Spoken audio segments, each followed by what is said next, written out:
Hello friends, स्वागत करता हूं आपका फिर से अपने YouTube channel easy technical drawing में। मैं मनीष श्रीवास्तव लेके आया हूं एक नया टॉपिक आज स्केल से रिलेटेड। स्केल जिसको कहते हैं मापनी।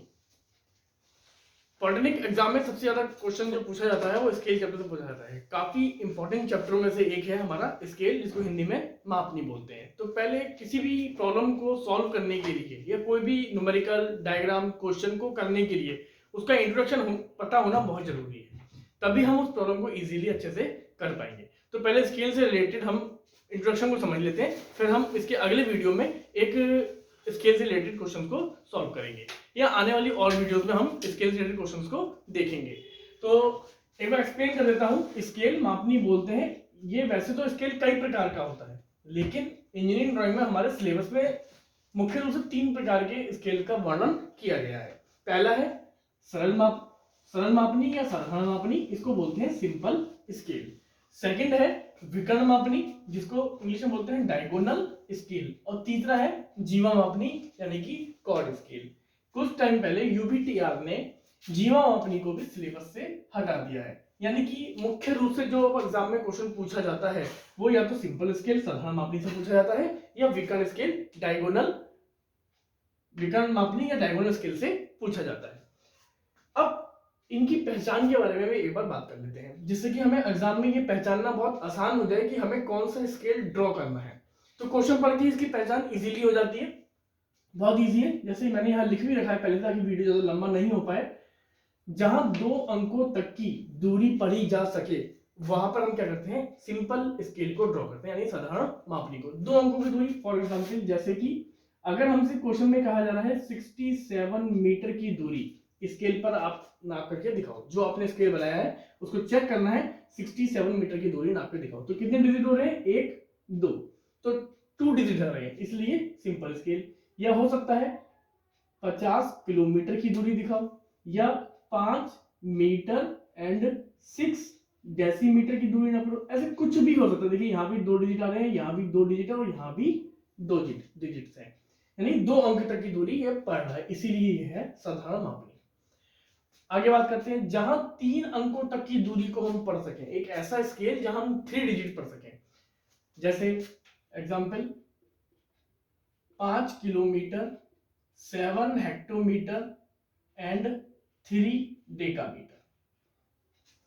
तो 1 2 और 3 कितने डिजिट हो रहे हैं, 3 डिजिट हो रहे हैं, इसीलिए विकर्ण मापनी बनाएंगे, ये इसकी पहचान है। या एग्जांपल में और भी समझ सकते हैं हम, 675 किलोमीटर की दूरी स्केल पर अंकित करो। तो कितनी डिजिट दूरी है, 1 2 और 3। तो समझ सकते हैं ऐसे कि जहां भी 3 डिजिट तक की बात करेगा वहां पर हम विकर्ण मापनी को बनाएंगे, यानी कि डायगोनल स्केल को। ऐसे ही जीवा मापनी में जहां कोई भी कोण या एंगल पढ़ा जा सके, वो एंगल कितने भी डिग्री का हो सकता है, 45 डिग्री, 30 डिग्री, 47 डिग्री, 48.5 डिग्री, या 120 डिग्री, 135 डिग्री। कोई सी भी डिग्री का एंगल हो, उसको जब हम मेजर करते हैं किसी नक्शे पर, तो किसकी हेल्प से करते हैं, कॉर्ड स्केल यानी कि जीवा मापनी की हेल्प से। अब इस चैप्टर से जो हमारे पास प्रॉब्लम आएगी सॉल्व करने के लिए एग्जाम में, उसको सॉल्व करने के लिए पहले हमें 2 फॉर्मूलों पे ध्यान देना जरूरी है। पहला फॉर्मूला होता है आरएफ का, इसको बोलते हैं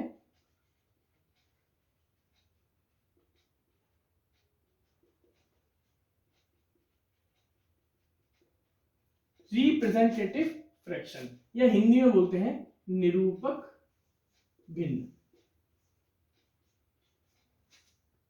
तो सबसे पहले आरएफ को समझ लेते हैं। आरएफ का फॉर्मूला होता है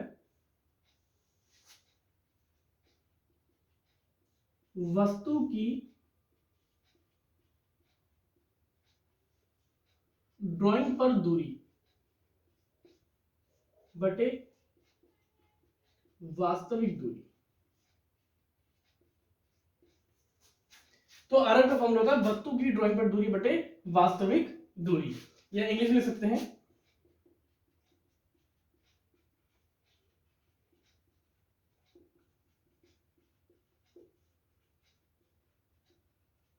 distance an object on drawing upon actual distance,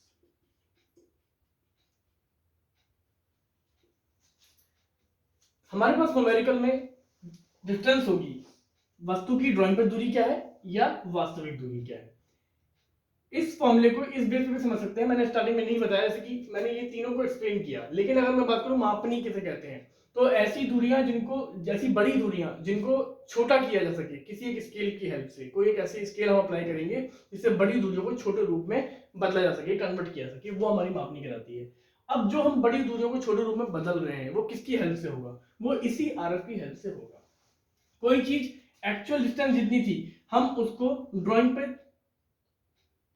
थोड़ा छोटा करके बनाते हैं, इसीलिए क्या होगा, जो बड़े से बड़े जो नक्शे हैं उनको हम छोटे से पेपर पे बना सकते हैं। मान लीजिए किसी हॉस्पिटल की ड्राइंग बननी है, कोई स्कूल की ड्राइंग बननी है। अब स्कूल 4 मंजिला हो सकता है, 5 मंजिला हो सकता है, हॉस्पिटल है हमारा 10 मंजिला हो सकता है, 10 फ्लोर की बिल्डिंग हो सकती है।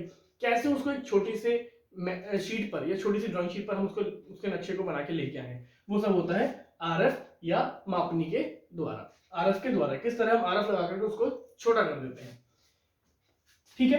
तो ये हमारे पास दोनों वैल्यू क्वेश्चन में होंगी। इसकी हेल्प से एक ऐसा आरएफ, एक ऐसी भिन्न निकल के आएगी जिसको हम अप्लाई करेंगे उस डिस्टेंस पर, वो डिस्टेंस एक समान अनुपात में, एक समान रेशो में छोटी हो जाएगी। एक ध्यान रखने वाली बात है, आरएफ का कोई भी मात्रक यानी कि यूनिट नहीं होता है, ये यूनिट लेस होता है, ठीक है। तो ये आरएफ का फॉर्मूला हुआ। इसी तरह एक फॉर्मूला आएगा मापनी की लंबाई,